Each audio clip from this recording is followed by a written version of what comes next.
नाज़रीन, drama serial Chaalbaaz की next आने वाली एपिसोड में आप देखेंगे कि जब जाएगी ईशा और जाकर कहेगी आयजा से कि आखिर आप चाहती क्या हैं। आपने मेरे मॉम डैड को कॉल करके ये तक नहीं कहा कि उनको यहाँ पर इनवाइट किया है, जबकि मुझे तो मॉम की कॉल आई ये पूछने के लिए कि क्या हम तुम्हारे घर आ सकते हैं। तब मुझे पता चला, अगर तो मुझे ना पता चलता तो एक बार फिर आप मेरे मॉम डैड को सबके सामने नीचा दिखा चुकी होती और मुझे भी कि देखोगे किस तरीके से बुलाने पर भी नहीं आया। अब समझ आई मुझे कि नाश्ते वाली बात भी बिल्कुल ठीक थी और आपने तो मेरी मम्मी को फोन करके मासर तक नहीं की थी और सबके सामने कैसे चालाकी के साथ आप बहुत ज्यादा अच्छी बन गई थी। आखिर आप चाहती क्या है आयजा भाभी? आपका ये रूप बहुत जल्द सबके सामने लेकर आऊंगी मैं।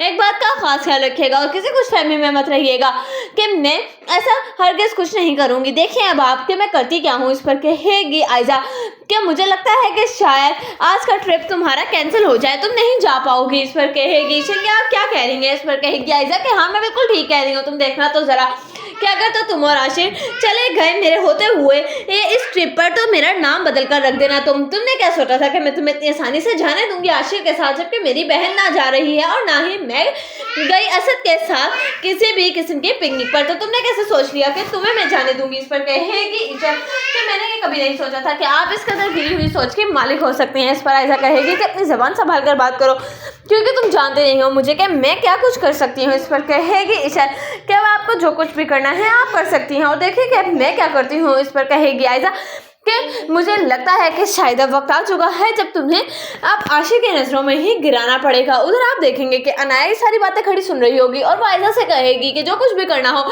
जरा ध्यान और एहतियात के साथ कीजिएगा क्योंकि आप जानती तो हैं कि आशिर भाई की ये लव मैरिज है और आपकी ये बहन की ज़िंदगी की सारी बातों के बारे में भी ईशा बखूबी वाकिफ़ है। कहीं ऐसा ना हो कि आपको लेने के देने पड़ जाए, इसलिए बेहतर ही होगा कि जो कदम भी उठाएं ज़रा सोच समझ कर उठाइएगा। इस पर आयजा कहेगी कि तुम कहना क्या चाहती हो? उस पर कहेगी अनाया कि ये तो आपको वक्त बताएगा, मैं आपको पहले से बताना नहीं चाहती हूँ।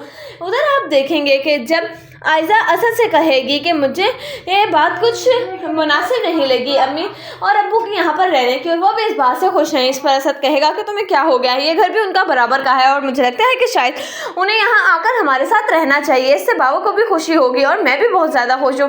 ये तुमसे किसने कह दिया कि हम लोगों को बुरा लगेगा? इस पर कहेगी आयजा कि मुझे लगता है कि शायद ईशल को मेरे पेरेंट्स का यहाँ पर आकर रहना अच्छा नहीं लगेगा। इस पर असद कहेगा कि क्यों, क्या तुमसे कुछ कहा इस बारे में ईशल ने? इस पर कहेगी आयजा क्या कहा? उसने कुछ नहीं, लेकिन मुझे उसके बिहेवियर से लगा, आपने देखा नहीं था जब ये बात हुई तो किस तरीके से ईशल ने